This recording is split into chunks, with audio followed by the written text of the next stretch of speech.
우리가 나이를 의식 안 하고 살기가 참 힘들죠.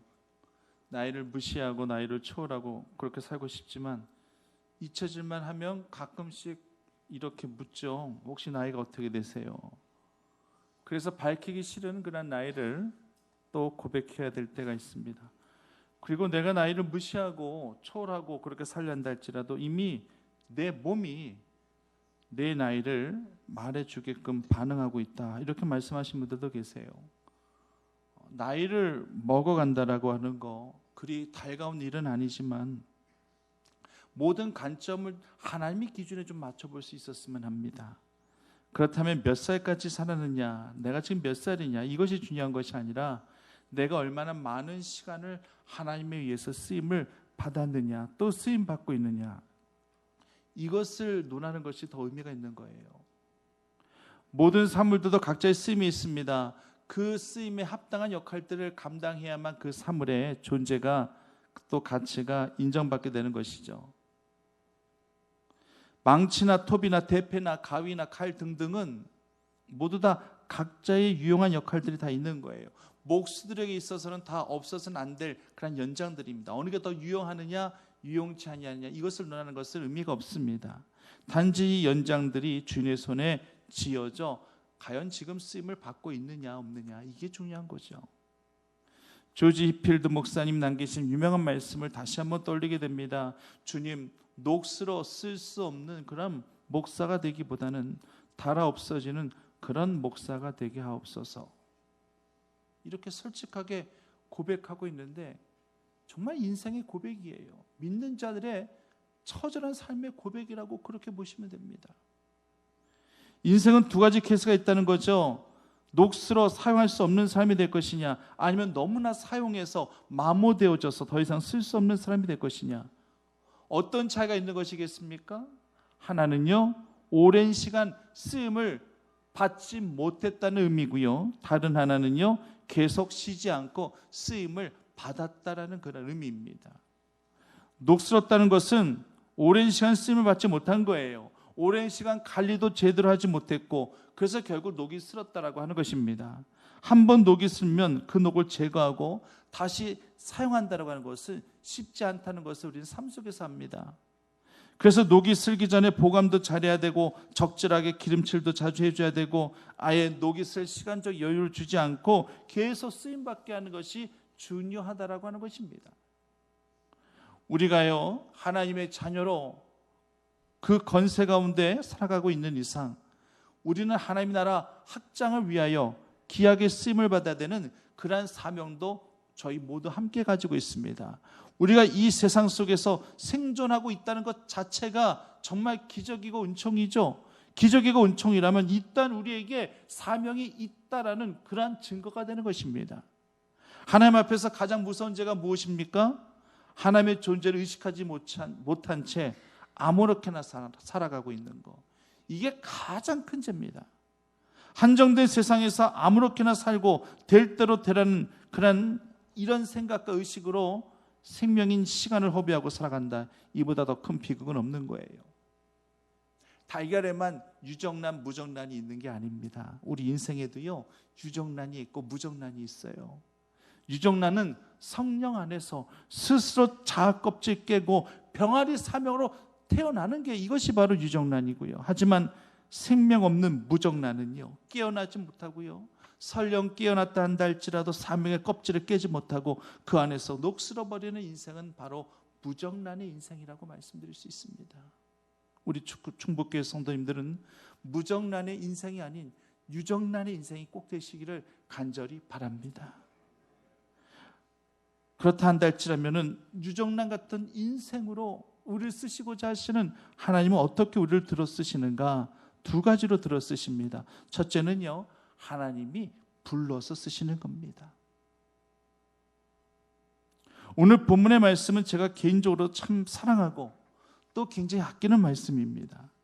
제가 병상에서 한우들을 위해서 기도할 때도 오늘 이 본문의 말씀을 붙들고 붙잡고 기도할 때가 많이 있습니다. 예전 암 투병 중에 있으셨던 고은 목사님의 간증집에 이런 내용이 있었어요. 암 수술을 받으실 때에 그때 잠깐 경험하신 환상이었는데 그 한 부분을 잠깐 인용해서 말씀드리고자 합니다. 나는 벼랑 끝에 서 있었습니다. 절망하고 소망 끊어진 자리였습니다.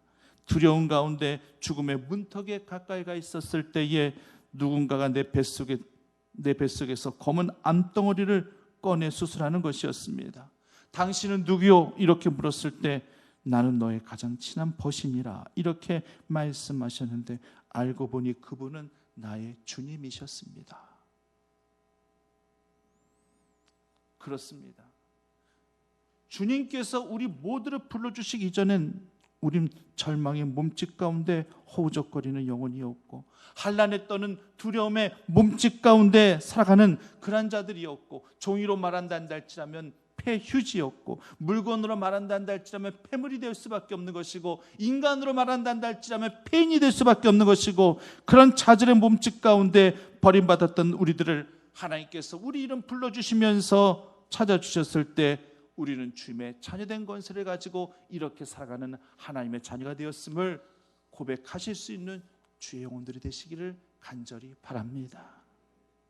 그렇기 때문에 우리 인생에 있어서요 가장 소중한 것은 가장 존귀한 것은 하나님이 나 같은 자를 찾아 나를 불러주셨다는 것입니다.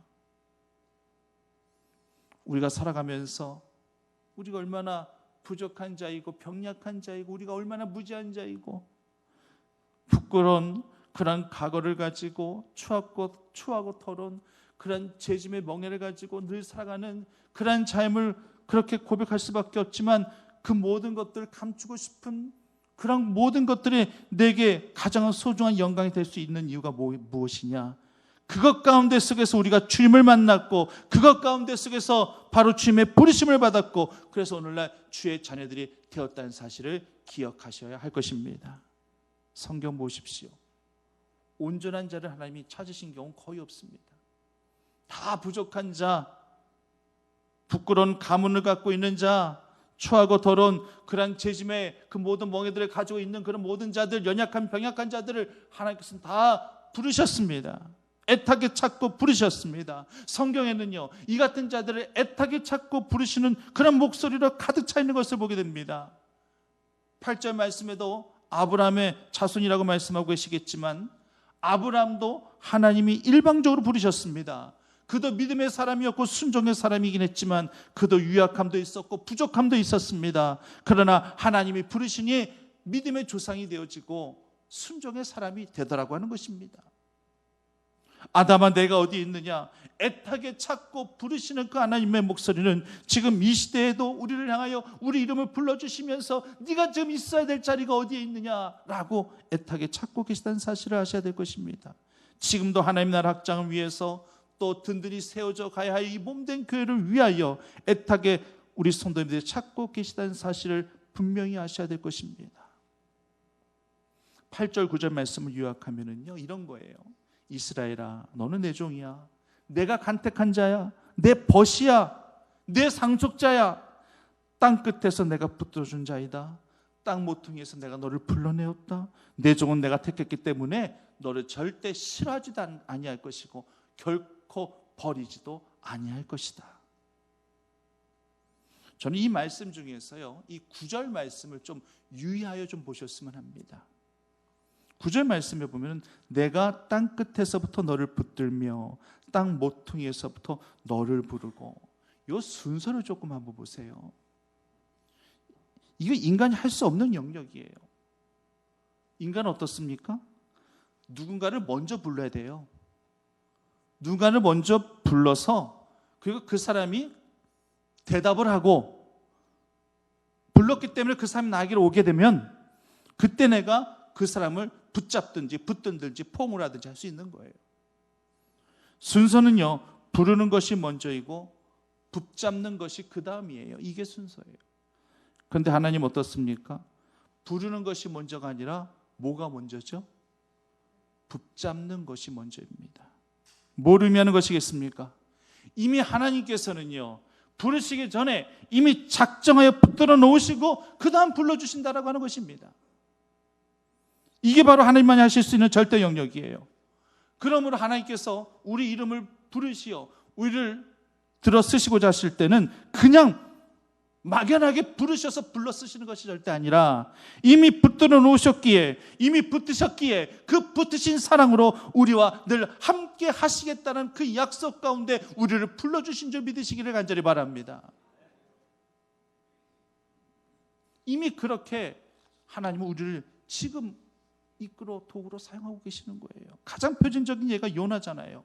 이미 하나님은요, 요나를 부르시기 전에 이미 붙드셨습니다. 하나님이 붙드시고 그리고 부르시는 건데 그 부르심에 불순종합니다, 요나가.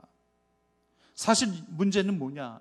요나가 순종하느냐 불순종하느냐의 그런 문제보다도요, 문제는 하나님이 붙잡으신 그 손을 놓고 계실 것이냐 아니면 깍 붙들고 계실 것이냐, 이게 더 중요한 문제 아니겠습니까?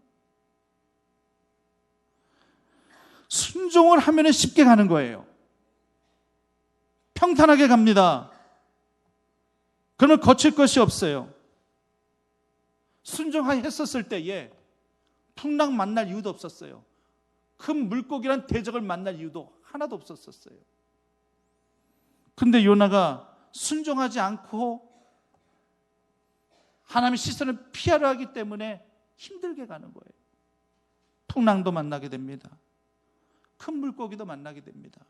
물론 하나님은 그때그때마다 피할 길을 주시고 도와주시긴 하셨지만 그만큼 우리가 겪지 않아도 될 시련을 겪게 되더라고 하는 것입니다. 하나님은요, 요나를 붙잡은 그 손 전혀 놓으실 생각이 없어요. 피하려고 하면 더욱더 깍 붙들고 붙잡고 가시는 하나님을 보게 됩니다.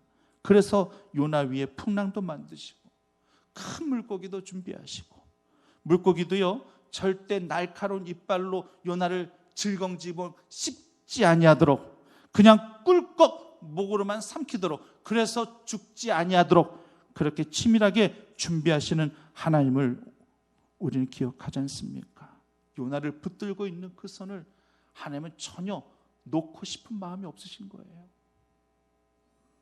요나는 하나님 앞에 이런 마음이었을 것입니다. 제발 좀 나를 싫어해 주시고 제발 좀 나를 버려 주십시오. 제발 나에 대한 관심조차 좀 끊어 주십시오.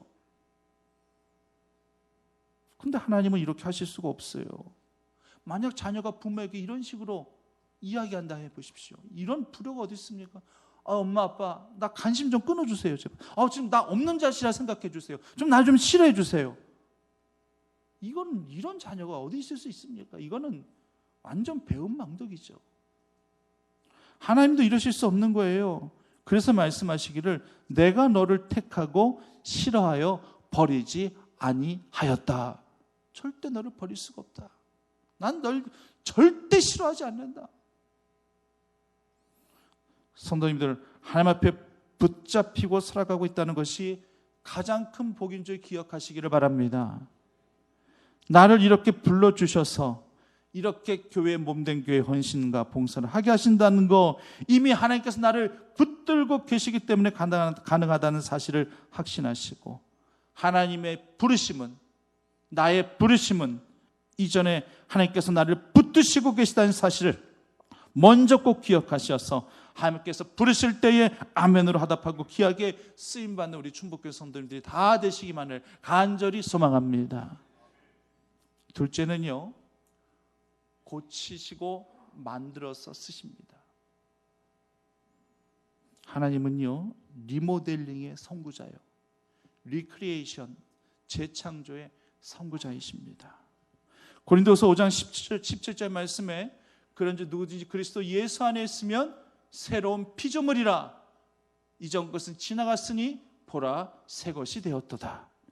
이 말씀이 리모델링이 무엇인지, 리크리에이션이 무엇인지를 정확하게 보여주고 계신 그러한 말씀입니다.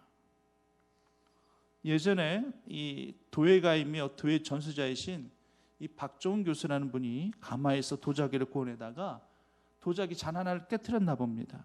근데 그렇게 자식 잃은 것처럼 그렇게 안타까운 그런 모습을 아마 애착을 갖고 있었던 것으로 보여지죠. 근데 그런 모습을 이 수리를 전문하는 지인이 그거 버리지 말고 줘주세요, 이렇게 부탁해서 가져왔습니다. 그래서 그 도자기를, 깨진 도자기를 가져와서 금가루를 만들어 가지고 정교하게 접촉해 가지고 새 도자기로 거듭나게 했어요. 또 이분은 차를 전문으로 하는 그런 집이었기에 또 이 집에 이 교수님이 찾아와서 차를 대접했는데 찻잔을 보더니만 너무나도 정교하고 너무나도 이쁜 훌륭한 찻잔이라고, 와, 이런 찻잔은 어디서 났냐고 하면서 격찬을 하더랍니다. 그때 이 지인이 이렇게 이야기했어요. 이 찻잔 누가 만들었는지 아십니까? 누가 만들었는데요? 교수님이 만들었지 않습니까? 제가요? 난 이런 찻잔 만든 적이 없어요. 아니요. 그때 제가 교수님의 그 깨진 그 도자기 제가 달라고 했지 않습니까? 그걸로 이렇게 만들었습니다. 그 깨진 도자기로 이렇게 훌륭한 그러한 찻잔으로 다시금 재창조되어진 것을 보고 이 박정원 교수님이 자신감을 얻고 후에 깨진 도자기 전시전을 열었답니다. 모두 은근가도로 정교하게 접촉을 해서 전시를 했는데 모든 도자기가 불티나도 팔렸고 내 인생에 있어서 가장 보람 있는 전시였다라고 그렇게 고백을 하는 거예요.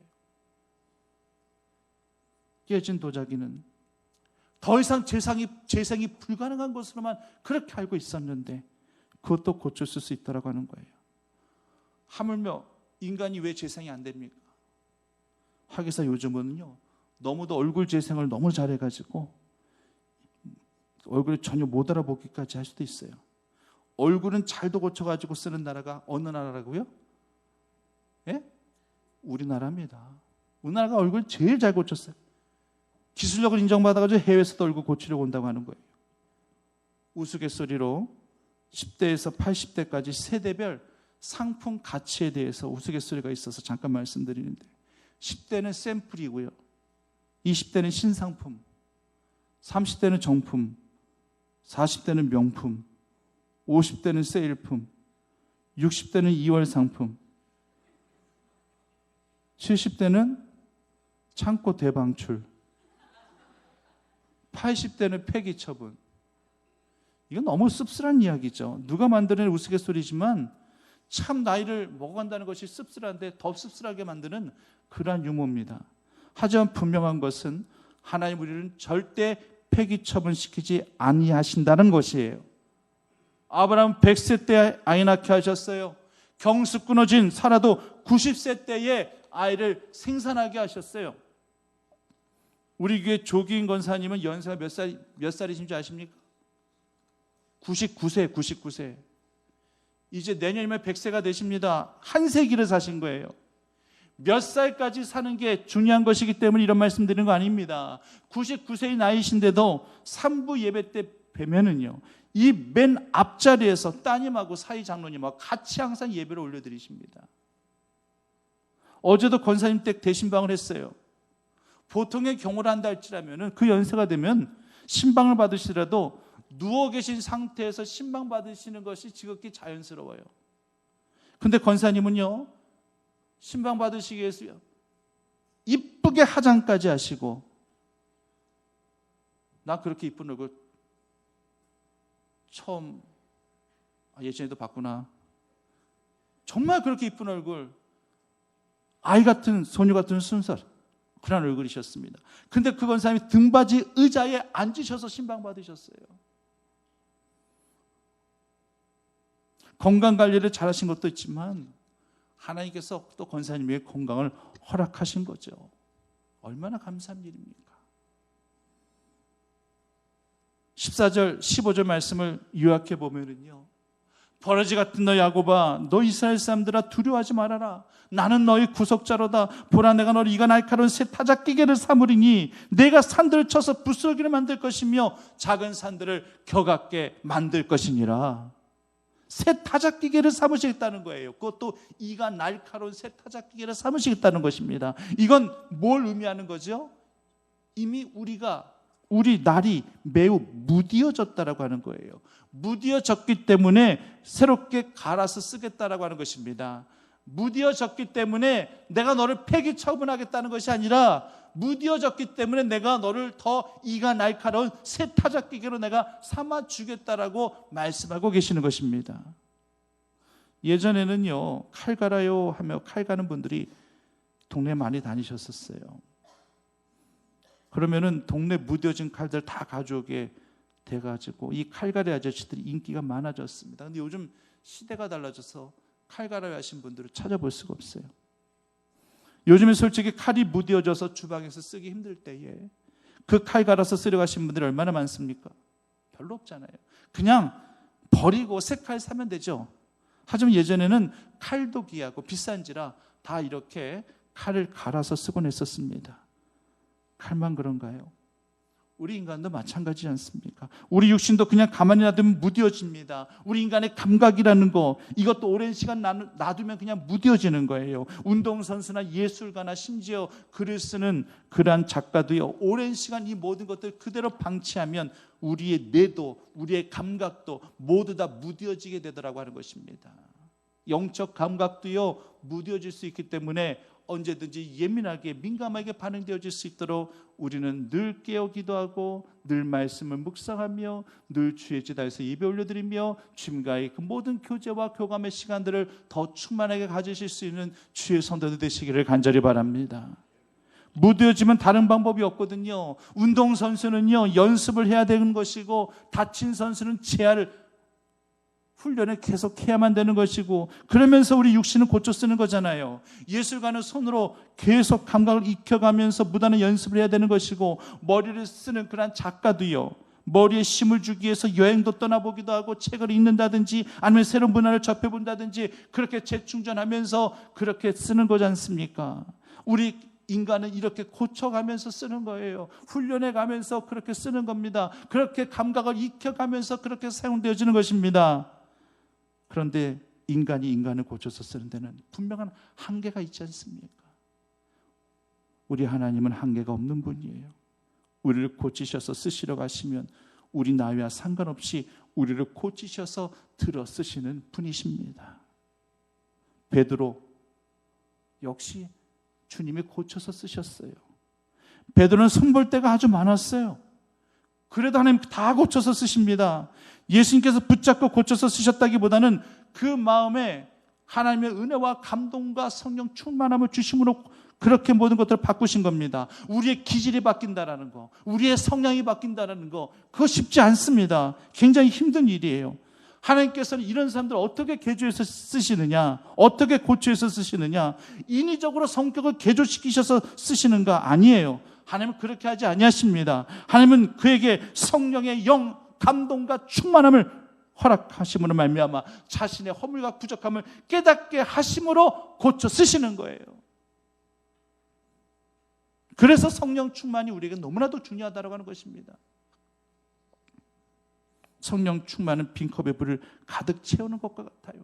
가득 채워야지만 피명장력이 나타나는 것과 마찬가지입니다. 우리에게 능력이 나타나기 위해서는 성령의 충만과 성령의 영적 감동이 우리 안에 가득 채워져야 될 줄 분명히 믿습니다.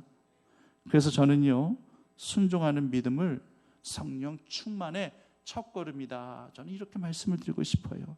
내가 고쳐지고 내가 바뀌어지려면 내가 하나님 앞에 강하게 붙들릴 수 있을 때에 바뀌어질 수 있다라는 사실입니다. 하나님 원래 부서진 우리들을 불러다 이렇게 우리를 만드셨고 우리가 부족하다 느끼실 때는 한없이 사정없이 깨트리시고 다듬으셨고 고난의 용광로에 좀 들어가야 되겠구나 싶으시면 또 우리를 그것에 들여보내셔서 우리의 모든 불순물들을 또 제거하시기도 하시면서 재창조해 놓으신 우리들입니다. 깨어지고 부서지고 그러나 그 깨어지고 부서진 부분을 하나님의 손길로 떼우시고 깎아가시며 채워가시는 그럼을 말미암아 오늘날 이 같은 우리들의 모습이 만들어졌음을 솔직하게 고백하실 수 있는 저와 여러분들이 되시기를 간절히 소망합니다. 그런 내가 이렇게 만들어졌다 고백했을 때 아직까지도 더 깨어져야 될 부분들이 보여져야 될 것이고, 아직까지도 더 허물어져야 될 부분들이 보여져야 될 것이고, 솔직하게 이런 부분들을 주님 앞에 고백해 가시면서 더 깨어지기를 원합니다. 더 낮아지기를 원합니다. 더 부서지기를 원합니다. 그렇게 고백해 가시면서 더욱더 주님의 손길로, 주님의 완성품으로 만들어져 나가기에 합당한 여러분들의 믿음과 신앙이 되어지기를 간절히 소망합니다. 새 타작기계는요, 지금으로 말하면 불도저 같은 거예요. 산을 깎아 옮긴다라는 거, 이거 불도저 아니면 못하는 거예요. 이가 날카로운 타작기가 아니면 안 된다라고 하는 것입니다. 성도님들께 부탁드립니다. 하나님의 손에 쓰임받는 불도저가 되시기를 간절히 바랍니다. 이가 날카로운 새 타작기계 불도저가 되어주셔서 우리 앞을 가로막는 모든 장벽을 다 허물어 부스러기로 만들어버릴 수 있는 그런 권세 있는 주의 성도들 되시기를 간절히 소망합니다. 교회는요, 너나 없이 깨진 사람들, 상처진 사람들이 모인 공동체가 교회예요. 그렇기 때문에 또한 서로가 서로에게 상처가 될 수도 있어요. 상처는 상처를 주고요, 상처 입은 내가 멀쩡한 누군가에게 또 상처도 줄 수 있고요, 상처 입고 온 사람이 또 멀쩡한 내게 상처를 줄 수도 있고요. 인간은 다 누구나 성자일 수 없어요. 하나님이 있어 없기 때문에 더더욱 그렇습니다.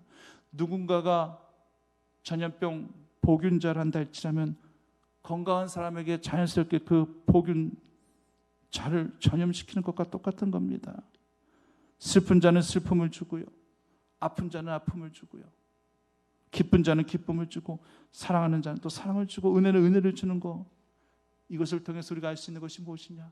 인간이 얼마나 무섭고 또 얼마나 위대한지 이중성의 구조를 갖고 있는 것이 바로 우리 인간이라는 것을 우리가 인정해야 된다는 것입니다. 그렇기 때문에 우리 충북교회 성도님들은 우리의 모난 부분들 다 주님의 손길로 다 고침을 받아서 상처를 주지 아니하고 사랑을 베풀며 함께 손잡고 나가는 은혜로운 신앙생활을 해나가시는 주의 성도들 되시기를 간절히 부탁드립니다. 이제 말씀을 마무리합니다. 이 본문의 10절 말씀은 제가 얼마나 좋아하는 말씀인지 몰라요. 제가 중학교 때 이 말씀을 처음 접하고 얼마나 큰 힘과 위로가 되었는지 몰라요. 아, 성경에 이런 말씀도 있었구나. 그때 이 말씀을 처음 접했을 때 그때 제 가슴이 막 심장 뛰듯 뛰는 것을 그때 경험했어요. 우리 같이 한번 우리 10절 말씀을 같이 한번 우리 한 목소리로 자막을 보시면서 함께 지금 상처 입은 공고한 영혼이 계시단다 할지라면 이 말씀 속에 큰 위로가 있으시기를 간절히 바랍니다. 같이 우리 한 목소리 함께 읽겠습니다. 두려워하지 말라, 내가 너와 함께 합니다. 놀라지 말라, 나는 내 하나님이 됨이라. 내가 너를 굳세게 하리라. 참으로 너를 도와주리라. 참으로 나의 우러놓은 손으로 너를 붙들리라. 아멘. 놀랄 사건 터질 때 놀라지 마시고, 두려운 일 터질 때 우리 자신 처지 환경만 보고 두려워하지도 마시고, 놀라지 말아라, 내가 너를 도와줄 것이고 내 오른손을 붙들어 줄 것이고 내가 너를 굳세게 하실 것이라는, 그러므로 감당케 하실 것이라는 이 약속, 이거 아니면 우리가 무슨 배경으로 우리가 이 세상을 살아갈 힘을 그리고 동력을 얻을 수 있는 것이겠습니까? 하나님 우리 모두를 부르셨습니다. 부르시기 전 이미 우리를 붙들고 계셨습니다. 그리고 도와주시겠다 말씀하십니다. 부족한 부분이 있으면 내가 채울 것이고 고장난 부분이 있다는 할지라도 내가 고쳐 쓰겠다고 하나님은 말씀하고 계십니다. 이보다 더 큰 은혜가 어디 있을까요? 우리는 그저 성령 충만함으로 갑절무장하고 하나님의 손에 붙들리기만 하면 될 것입니다. 우리 모두 이렇게 존귀하게 쓰임받기만을 간절히 축원합니다. 사랑스러우신 아버지 하나님, 우리를 부르시어 쓰십니다. 우리를 고쳐서 수선하셔서 재창조하셔서 우리를 들어 쓰십니다. 하나님의 손길에 쓰임받는 주님의 자녀들 다 되어줄 수 있도록 인도하여 주시옵소서. 예수님의 이름으로 기도드립니다.